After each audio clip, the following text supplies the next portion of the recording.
দুই মেদিনীপুরে গণনায় কোনো অস্থায়ী কর্মী নয় এমনটাই জানালো কমিশন। গণনা কেন্দ্রে কোথাও কোনো অস্থায়ী কর্মীকে রাখা যাবে না। পূর্ব পশ্চিম মেদিনীপুরের গণনা নিয়ে নির্দেশ দিল কমিশন।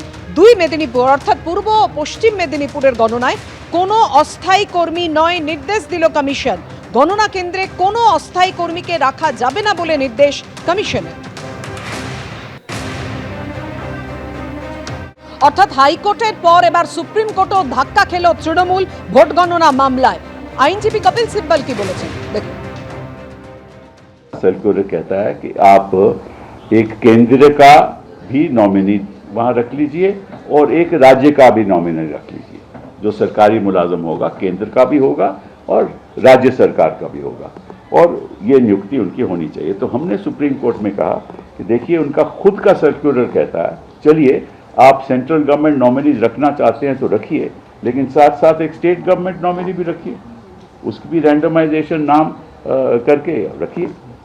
तो सुप्रीम कोर्ट ने कहा कि आप तो वहां सर्कुलर चैलेंज कर रहे थे, तो हमने कहा कि अब हम सर्कुलर नहीं चैलेंज कर रहे, हम तो कहते हैं कि उसको लागू करो। तो अब हमें उम्मीद है और सुप्रीम कोर्ट ने यह कहा कि और ये ऑर्डर है कि the election commission will follow the circular issued by them both in letter and spirit. আর এখানে মাননীয় বিচারপতিরা প্রশ্ন তোলেন যারা কাউন্টিং সুপারভাইজার বা যারা কাউন্টিং অ্যাসিস্ট্যান্টের কাজ করবেন তারা তো নির্বাচন কমিশনের অধীনে কাজ করবেন, তাহলে তারা কেন্দ্রীয় সরকারি কর্মচারী নাকি রাজ্যে, তাতে কি এসে যায়? গণনা কেন্দ্রে সমস্ত দলের এজেন্টরাও থাকবে, তাহলে অসুবিধে কোথায় হচ্ছে? প্রশ্ন বিচারপতি জয় মাল্যবাগচি।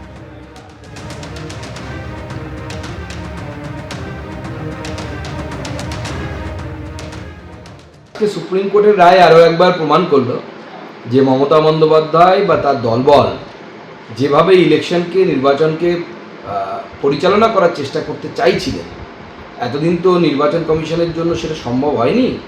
এবার কোর্টও সেটা আর সম্ভব হতে দিল না মমতা বন্দ্যোপাধ্যায় এবং তার দলবলকে। এবং মুখ্যমন্ত্রীর কথা অনুসারে কল্যাণ ব্যানার্জি বারবার সুপ্রিম কোর্টে গিয়ে নন্দলাল হয়ে বাড়ি ফিরছে, দু গাল লাল হয়ে গেছে। কল্যাণটা ভালো মানুষ, কিন্তু ভালো লয়ার মনে হচ্ছে না। ওনাকে না পাঠিয়ে অন্য কাউকে পাঠালে ভালো হতো। আমরা তো চাই পুরো বিষয়টা স্বচ্ছ হোক, আমরা সেটাই চাইছি, স্বচ্ছতা থাকুক এবং প্রতিনিয়ত এই যে কাউন্টিংয়েতে এত মানুষ থাকে, কাউন্টিং এজেন্ট যেমন থাকে, সুপারভাইজার থাকে, ওখানে পোলিং 3 জন আধিকারিক থাকেন, তারপর আরও থাকেন, কিন্তু এই যে একটা আবারও বললাম একটা অপটিক্স তৈরি করা না, ওখানে বিশেষভাবে প্রয়োজন হয়েছিল যে আপনি এক্সট্রা এই সেন্ট্রাল গভর্নমেন্ট এবং পিএসইউ সেই এমপ্লয়িজদের দেবেন।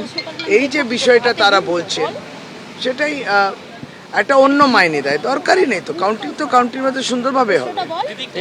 ঠিক আছে, আমরা সুপ্রিম কোর্টের যখন তারা রায় ঘোষণা করেছেন সেটাকে আমরা সে রায়ের বিরুদ্ধে তো বেশ কিছু বলার থাকে না, সেইভাবেই কাজটা হবে। যারা এজেন্ট তাদের তৎপরতা থাকলে কেউ কিছু করতে পারবে না আমি মনে করি না। আর যদি তা হয় তাহলে ভোট ব্যবস্থাটাই বেকার হয়ে যায়। মূল বিষয়টা হচ্ছে কাউন্টিং এজেন্ট হিসেবে যারা থাকবে তাদের তৎপরতা। আমরা ঠগি এই কারণে, আমরা হারি এই কারণে, কারণ আমাদের দলের পক্ষ থেকে যাদেরকে আমরা কাউন্টিং এজেন্ট করেছি, এক ভোটের সময় যখন ইলেকশন হয় তখন তাদেরকে বসতে দেওয়া হয় না তৃণমূলের সন্ত্রাসে। এবিপি আনন্দ এগিয়ে থাকে, এগিয়ে রাখে।